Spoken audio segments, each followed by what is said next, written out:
Um dos mais apreciados contadores de história de todos os tempos foi o escritor dinamarquês Hans Christian Andersen.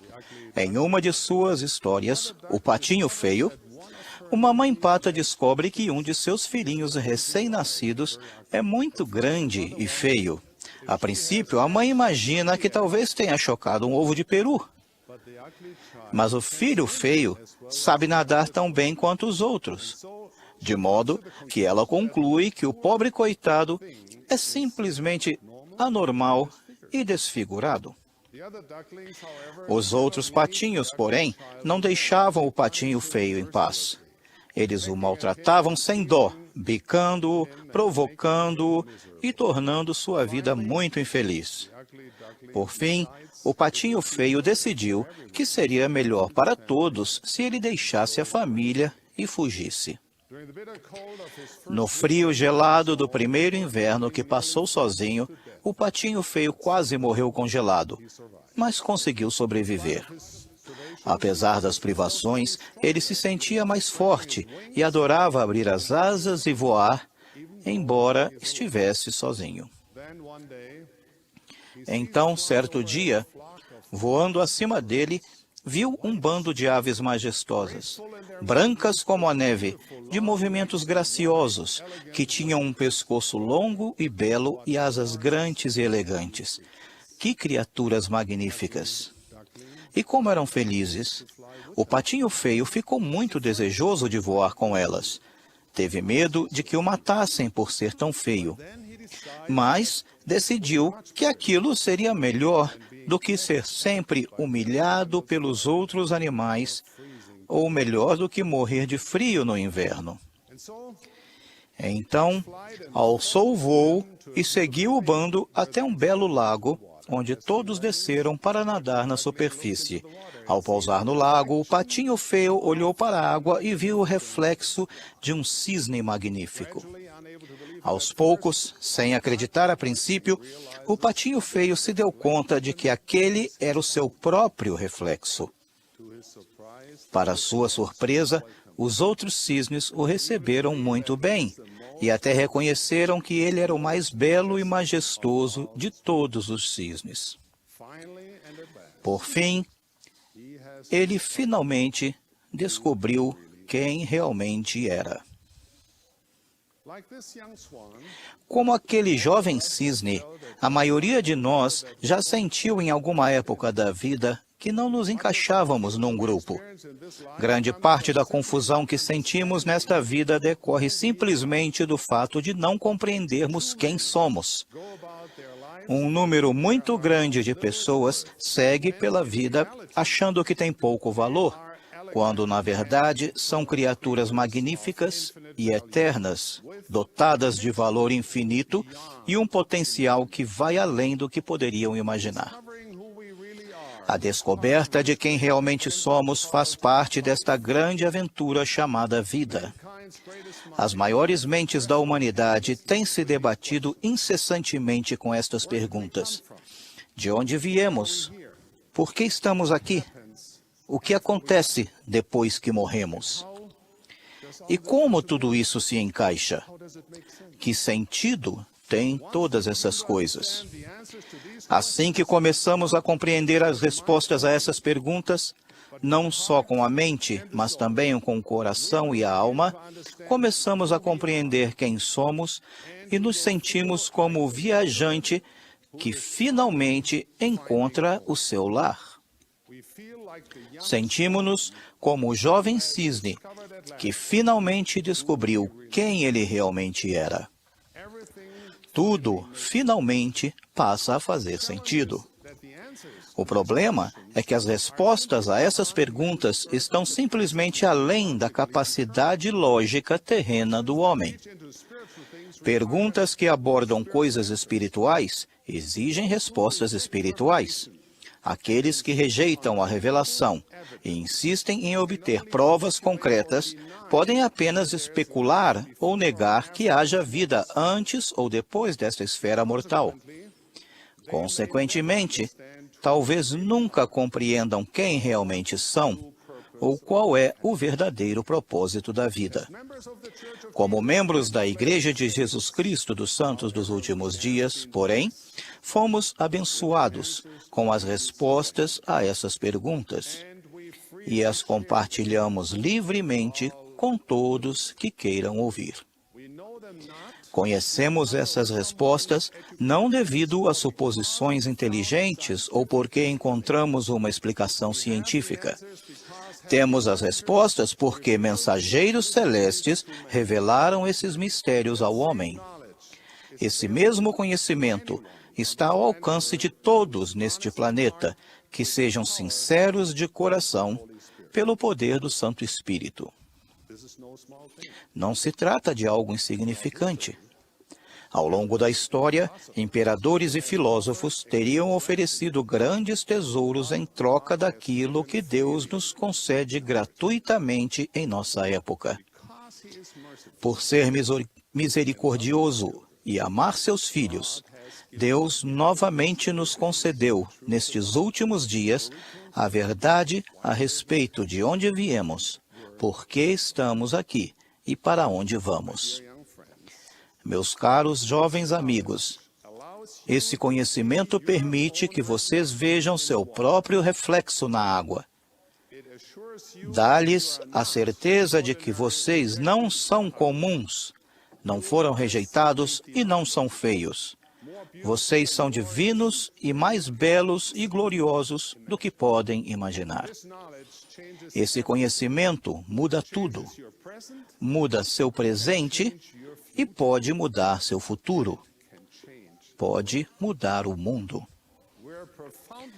Estamos profundamente cientes, queridos jovens, membros da Igreja, que vocês enfrentam muitos desafios na vida. Por meio de seus líderes e por contato direto com vocês individualmente, sei quão grandes são suas preocupações.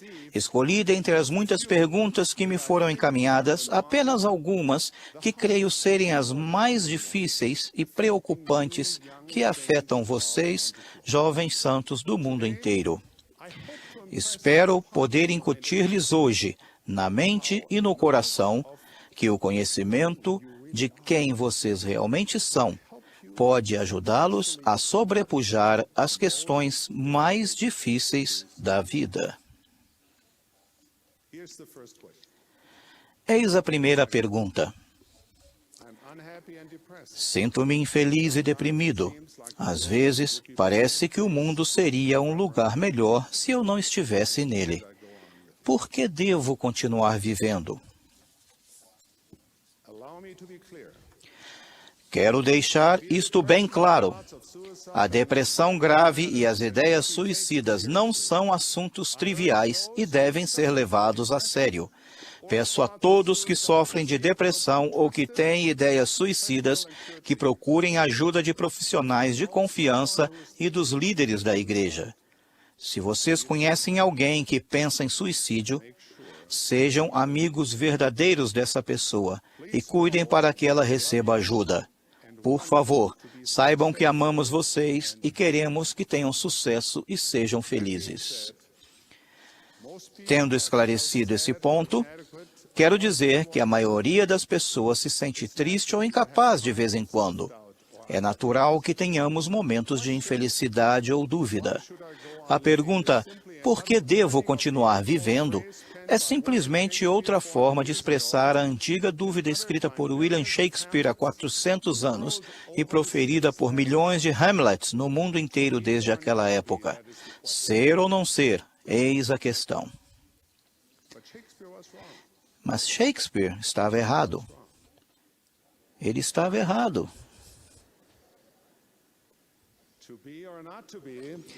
Ser ou não ser não é de forma alguma a questão.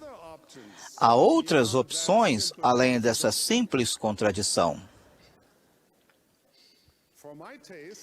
A meu ver, Hamlet deveria dirigir-se ao público e dizer: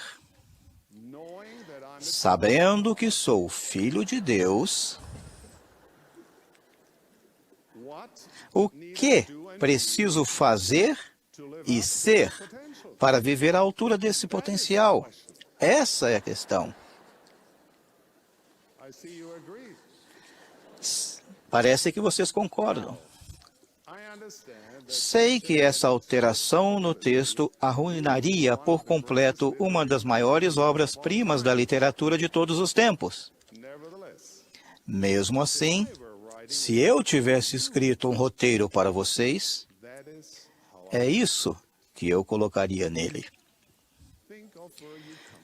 Pensem de onde vocês vieram. Vocês são filhos e filhas do maior e mais glorioso ser de todo o universo. Ele ama vocês com um amor infinito. Ele quer o melhor para vocês. Acham que o Pai Celestial quer que vocês se sintam deprimidos e infelizes? Ele não quer isso, de modo algum. Ele nos deu os mandamentos, que são a estrada real para uma vida cheia de propósito, paz e alegria. Tudo o que precisamos fazer é seguir por ela. Conhecer e viver os mandamentos de Deus são coisas que realmente nos conduzem à satisfação e à alegria. Nosso destino é maior do que podemos imaginar. Se simplesmente compreendêssemos quem somos e o que nos está reservado, nosso coração transbordaria de gratidão e felicidade, a ponto de iluminar as mais tenebrosas tristezas com a luz e o amor de Deus. Da próxima vez que se sentirem infelizes, lembrem-se de onde vieram e para onde estão indo. Em vez de pensarem nas coisas que embotam seus pensamentos com tristeza, decidam concentrar-se nas coisas que enchem a alma de esperança. Vocês vão perceber que essas coisas estão sempre relacionadas ao serviço a Deus e ao próximo. Lembrem-se de que o Senhor nos deu sua palavra nas Escrituras. Orem sinceramente a Ele. Conversem com Ele todos os dias. Aprendam com Ele e sigam pelo caminho dele. Sirvam a Deus e a seus semelhantes. Lembrem-se de que há tempo de chorar e tempo de rir, tempo de lamentar e tempo de dançar. Se estão sentindo pesar há algum tempo, talvez agora seja o momento de permitir que a luz do Filho de Deus entre em seu coração. Peço que simplesmente olhem para a água e vejam seu verdadeiro reflexo.